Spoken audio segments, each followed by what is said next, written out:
গত 3 দিন ধরেই আসলে আপনাদের পঞ্চগড়ে চায়ের উপরে অভিযান চালাচ্ছি, চা ফ্যাক্টরিগুলোতে বিশেষ করে।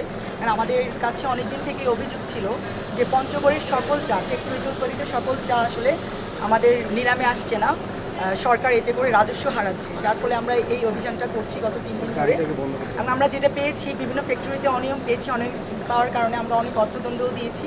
আর আজকে যেটা হয়েছে, আমরা গোপন তথ্যের ভিত্তিতে বিভিন্ন বাসা বাড়িতে গিয়ে আমরা ছোটো ছোটো ফ্যাক্টরি পেয়েছি যারা হচ্ছে কোনো ধরনের অনুমোদন ছাড়া, চা বোর্ডের কোনো অনুমোদন ছাড়া এবং বিএসটিআইয়ের অনুমোদন ছাড়া জাস্ট ফ্যাক্টরি থেকে সংগ্রহীত ওয়েস্ট বা ডাস্ট দিয়ে তারা চা তৈরি করে প্যাকেটজাত করে বাজারজাত করছে। এবং এগুলো আমরা হাতে নাতে ধরেছি, অনেকগুলো মোড়ক ধরেছি।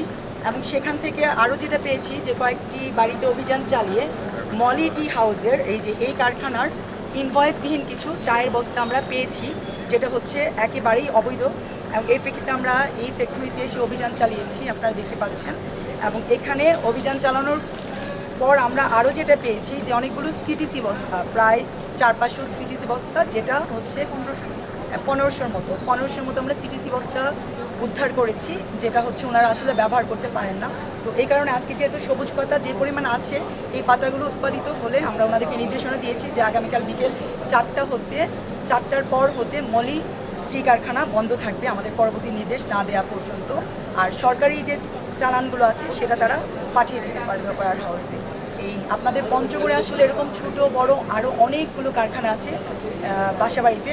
আমরা পর্যায়ক্রমে এই যে চা বোর্ড থেকে এসে প্রতিনিয়ত এই অভিযানগুলো পরিচালনা করবো এখন থেকে, এবং আমরা সকলকে উদ্ধার করার চেষ্টা করবো যাতে পঞ্চগড়ের চাটা আসলে এর মান যাতে উন্নত হয়, চাষিরা যাতে তাদের ন্যায্য মূল্যটা পায়। হ্যাঁ, আমরা ধরতে পেরেছি, ইতিমধ্যে 2 জনকে ধরতে পেরেছি। আপনারা দেখেছেন সবুজ রহমান নামের একজনকে ধরেছি আমরা, যে সাথী টি হাউস নামে অনেক দিন ধরে ব্যবসা করে যাচ্ছে। এই সাথী টি হাউসের আসলে কোনো লাইসেন্স নেই। তারা ওই যেটা বললাম যে মিয়াজিপুর ইস্পাহানি মির্জাপুর চায়ের নকল করে মিয়াজিপুর নামের একটি প্যাকেট আপনাদের পঞ্চগড়ের বাজারে আছে, যা সারা দেশব্যাপী আপনার এটা চলে যাচ্ছে, এই বস্তাগুলো প্যাকেটগুলো যাচ্ছে, বাজারজাত হচ্ছে।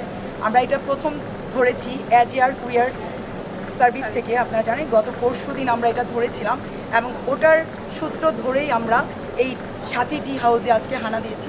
এবং সেখানে গিয়ে আমরা তার সত্যতা পেয়েছি।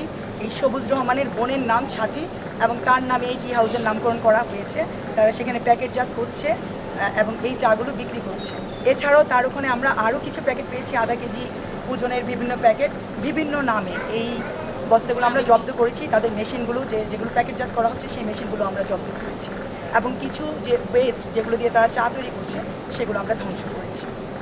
মলি টি হাউসের বস্তা আছে, তাদের বস্তার মধ্যে আপনারা ছবিটা নিতে পারেন, আমাদের কাছে বস্তাটা এখনই আছে, আপনারা বস্তাটা দেখলেই একদম ক্লিয়ার হবেন।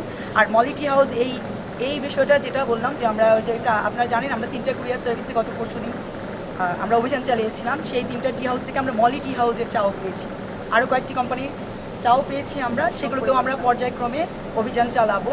এবং সেখানে মলি টি হাউসের যে পেয়েছি, আমরা কাস্টমসকেও দিয়েছিলাম যে তাদের এই যে চালান যে নাম্বারগুলো সেটা সঠিক আছে কিনা যাচাই করার জন্য, এবং তারা কয়েকটি চালান বললেন যে এগুলো ভুয়া চালান। এবং আপনারা আরও জেনে খুশি হবেন যে আমরা যে সবুজ রহমানকে যেটা আমরা ধরেছি, আটক করেছি, তার হচ্ছে চালান, ভুয়া চালানের বই আছে, সেই বইগুলো আমরা জব্দ করেছি, সেই বইগুলো আমরা উদ্ধার করেছি। এবং তার ভুয়া যে রসিদ বা এই যে কাস্টমসের যে ভুয়া চালান, এগুলো তারা ব্যবহার করছে, অর্থাৎ তারা নিজেরাই ব্যবহার করে এগুলো কুরিয়ার সার্ভিসের মাধ্যমে চালান করে দিচ্ছে।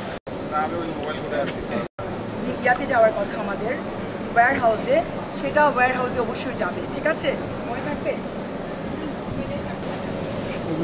মেশিন ওই যে প্যাকেট করছে, মন্ডলের নাম্বারটা এইখানে নিলে